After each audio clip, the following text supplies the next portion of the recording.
You are listening to the Ranges Podcast.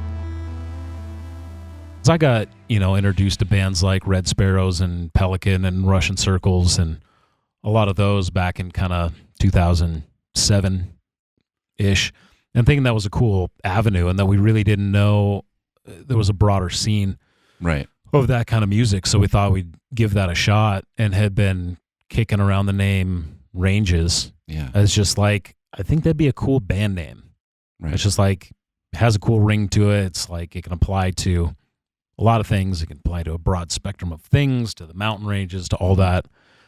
And married those two together and started seeing what that sounded like. Yeah, and the instrumental music never appealed to me ever. Like, you'd played that kind of stuff for me before, and I never gravitated towards it. I felt like I always had something to say, like within my band with lyrics and stuff. And I think I finally reached a point where I was like, I don't have anything to say anymore. Like, I'm done with the lyrics and the lead singer thing, and just doing an instrumental band became appealing.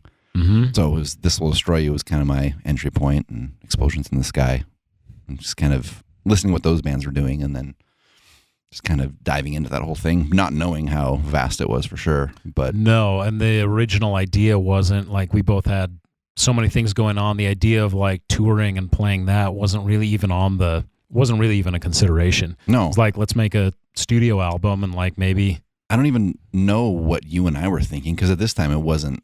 No, Mark wasn't in the picture for drumming. Well, no, you had started a Facebook page just of pictures you were taking of different ranges and different areas of Montana. To me, it looked like almost like a photography project. Yeah, it was. Yeah. It was the summer of 2013, I think. 2012. Yeah. There was like crazy forest fires in Montana, and I took a trip back home through these kind of like cool back roads, mountain passes, stuff like that.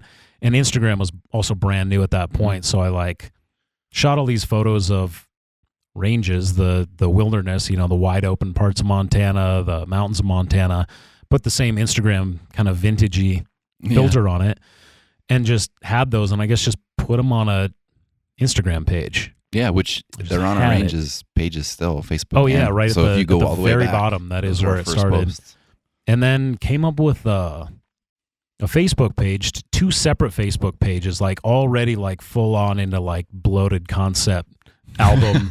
Yeah. It started with like the Mount of Blessing, Mount of Cursing. It was like Mount Ebal and Mount Gerizim. It was two like Old Testament mountains that had these kind of like symbolism. They were going to be different Egyptian deities, and so those were two like characters that were going to interact and kind of build the virality of it that way. And that concept never really took off, because we kind of leaned into the Montana.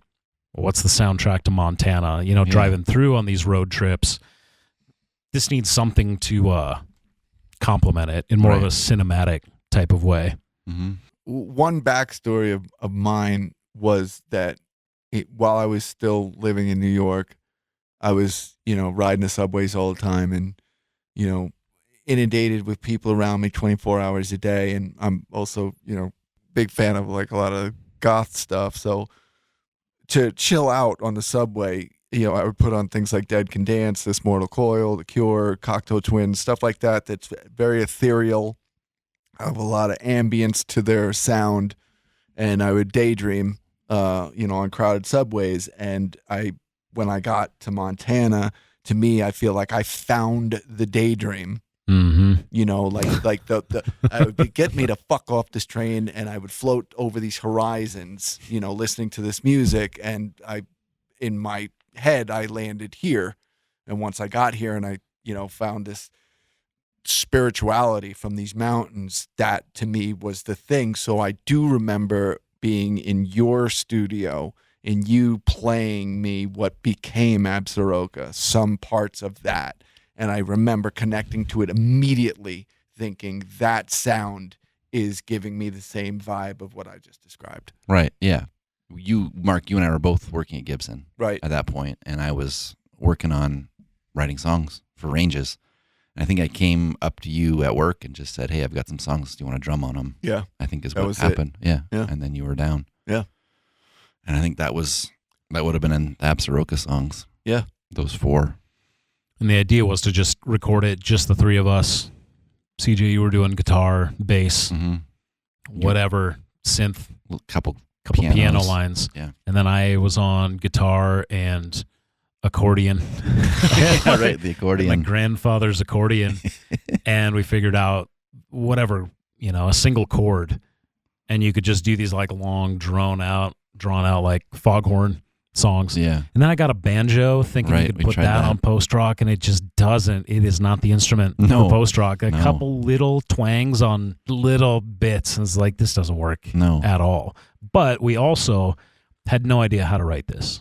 No, and didn't have the tools either. Like thinking back on my pedals, like Right. coming out of playing in heavier bands and having one delay pedal, one reverb pedal, and not knowing how to use them really. I couldn't use my wah pedal. No, That was my that baby. wouldn't fit. That was my cry baby. But yeah, I mean, Absaroka was very thin when it came to effects, just because I didn't know how to use them. I didn't Yeah. have the right tools. And the idea was that, there was kind of the idea of like wanting to eventually use this music for licensing yeah, Mark to, brought that to the try to table. make money, Yeah. making music for commercials and Yeah. games and Well, movies and all that stuff. I always liked music licensing. And that was something, there was friends of mine back in New York that worked at ASCAP, and I had always expressed interest in sync licensing. I thought, it was cool, and also it was, a way to make money. But back then, too, you were looked at as a sellout. But once that changed, Right. and you realized, oh, I could actually sustain a living as a musician if I'm doing sync licensing with music, I thought, I can easily see, the Toyota SUV driving through the mountains and us, making the soundtrack to that. Because, and in the mountains and the wilderness, all that, I would have these visions from hearing that sound. So I thought it could be great for licensing. I'm Yeah. thinking it would be more marketable too if it were more minimal, like no heavy distortion. And so Right. like you came up with the riff from Forgetting Sarah Marshall. Forgetting Sarah Yeah, Marshall. the Do Less. Yeah, the do less, the whole scene where he's coaching Paul Rudd how to get up on a surfboard. Yeah, And he keeps He getting knew. up too fast. Like, no, just it's too fast. You got to do less. Do Less. And so we had that little video clip, and we just like send it around, and Yeah. like that was the mantra Yep.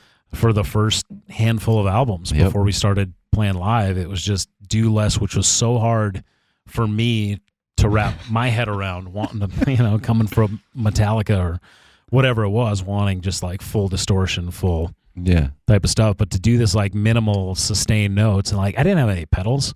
I No. don't know, like echo or delay or any, I don't know. So yeah, it ended up being very thin and ultra reserved. Right. Yeah. Thinking that that's how you did it. Right. Like, and really having no idea what other bands were out there doing it. Just, No. the few that I had found on Pandora at Mhm. work, and like, oh, this is it. Like, this is wide open to do whatever. And you just don't do anything. You do a couple notes. And as you said, I think it's the space between the notes. Yeah. That was your big thing Yeah. that I agreed with. Just your Latched onto. jazz Yeah. education. Or probably just being a failed jazz drummer. Right. Thinking, oh, well, I can just really just sit in a slow, spaced out pocket and let. Mhm. And we did that album, and Mark, you had talked to your friend Bob, Yes. who had experience in the music industry, is working in the industry, and asking how to get this licensed. Well, that's his living. He created music for oh, right. licensing. So I immediately, once we started doing that, I went to him and said, "Hey, we got the sound. Can you help us out? Can you hook us up? What should we do? Where do we go? Who do we send this to?" Alex, right? Yeah, Because that was Absaroka. I remember. Yeah. I don't remember her last name. Yeah, I don't. She was a music supervisor that had done like Hunger Games.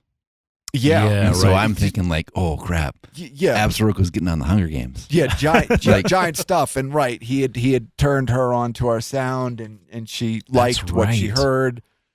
And so I thought, oh, it's on.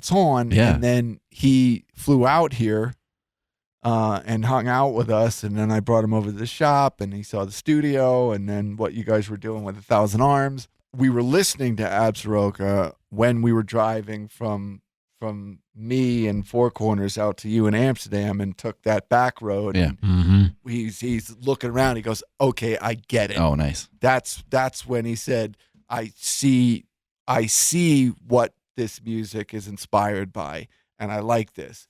But at that same time, he said, listen, he's like, music supervisors are a certain kind of people that don't want to be told what's hip. They want to be the ones that discover it. Yeah. They have hired people that come in to write, specifically for, commercials or whatever. Yeah. So with Absaroka, we made a music video for it. Yep. That was just going around the Bridgers and Highlight Canyon and shooting close-up shots of fauna, flora or fauna. Both. Maybe a little bit of both. But yeah, plants and shit and trees and then mountains. So the video kind of went from like close-up shots to wide shots and happened to have kind of a transition from fall and winter. So it kind of had a storyline somewhat, but it was really just hammering that nature. Yeah, it was taking what Planet Earth did. Right. Like, we're going to do that. Yep. We're just going to make those videos and people are going to love it. Yeah. Yeah, again, I mean, no reference for any of this stuff, and just thinking we were like really blazing a trail, and all of this was original. Nobody had thought of this thing, and nobody in Highwood, Montana had thought of this thing. So this in was Montana, really? I mean, I knew a couple other people that knew about those bands, but but on the same or the other side of the coin, I didn't know about this in New York. The only thing that I knew was my friend Brad turned me on to Explosions in the Sky, and I didn't really gravitate to it. But then when I saw Friday Night Lights, I thought, man, this music really is. I'm really paying attention to this music, for the slow motion scene of jumping into the end zone, and I looked it up, and it was Explosions in the Sky. Was it The Earth Is Not a Cold Dead Place Anymore? It's alive. Yeah, commas between every word. Yes. And there was that. And then that was pretty much all I knew in New York. And then before any of that happened, you came to pick me up. We were going somewhere, and it was a winter day, and it was one of those days where the sun was shining, the snow was everywhere, and we got in your truck, and you were playing Russian Circles. And I was blown away. I said, what is this? You told me about it, and just that album, that music, and that kind of a day in Montana, it completely connected. But that was pretty much all I knew. So I thought it's a very small thing, and we could easily step right in. Right. That was totally our thought. And so we were finished recording, put it out on a CD. We did a limited run of 100 copies of Absaroka. We screen printed the insides and DIY'd the whole package. Yeah, and put that out. And locally, I don't think we shipped any of them anywhere because nobody knew who we were. I mean, we were just focused on the local, and then making packages. The first like post on Instagram after the pictures of landscape from a year before was just like new album. Yeah, like, there was no there was no run up or local shows or promo. It's just like, here you go, internet. And no response really. No, and Mark had a list of friends in the music industry that we put packages together and sent them CDs and shirts and stuff, and still trying that angle. And just hammering social media in different ways to try to make connections with people, bands. But, I mean, that's just a lot of work with very little payoff, really. I mean, you just have to keep hammering it, but it was all part of the process. And so I developed the artwork for that. I mean, the concept was Absaroka it's a local mountain range to the southeast of us, and it's just had a cool sounding name, and you could break that up into different syllables. So the song, it was 4 songs. It was Absaroka, which I thought was super clever. Still is super it's clever. It's still super clever. It just rolls right off the tongue. But yeah, the art was a mountain. It's a mountain range. That was the vibe. But no, we started with different album art. There was like some of those original photos, I think, like super. Oh, that's right. Over processed, and we had the kind of original package. It was like the cardboard sleeve with the CD and kind of a wraparound cardstock thing, and it was, I don't know, it just didn't quite sit right with me. Yeah. So, And so eventually like redid it into what the art currently is, and which I think was a really great move. I think that kind of set the tone for the albums coming after that, and really trying to think about a cohesiveness or kind of like a through line through the album from what I was contributing from a art standpoint. Right. And now it's on vinyl. Yeah, 10-year anniversary just released on vinyl, which is pretty surreal. So you can really see the art. Yeah. Yeah, and that was always the dream. The dream was always to put things on vinyl. Having no Right. idea how that really did, but the vinyl kind of resurgence was really coming up, and there was some cool things. So I designed it all with, at the vinyl dimensions, with hopefully eventually putting it on there, maybe. I don't remember. I don't either. At the time, too, I do recall us being kind of tired of tiny little squares on your On computer iTunes, or on yeah. your phone. Yeah. There's nothing to that. We all like merch and being able to hold things and look at things. And also because our music, I thought, was based on visual, inspiration, that you needed product in order to convey that. Yeah, True. especially without lyrics, without a singer. Like our idea was to go heavier on art video content. So the first one was we did that music video, made our own merchandise. It really wasn't too extensive at that point, but that was the mentality. It was like we need to do more than the music to overcompensate for the lack of vocals, I think, and the longer Yeah, that songs was and things definitely like the thought. that. So it kind of was a multimedia entity from the beginning. We have some videos from that time Yeah. that were like basic recording videos, and then some nature videos, which CJ, you had done like voiceover on, Yeah. kind of like laying out the philosophy and what we're Yeah. trying to do. And it's interesting, like digging those up off an old hard drive and hearing them. It's just like, we're still doing that. We're Right. still like holding to that kind of mission statement. Yeah. I mean, we could put those out now and it would make sense. If you've enjoyed this podcast, subscribe to the Ranges Patreon to hear more episodes.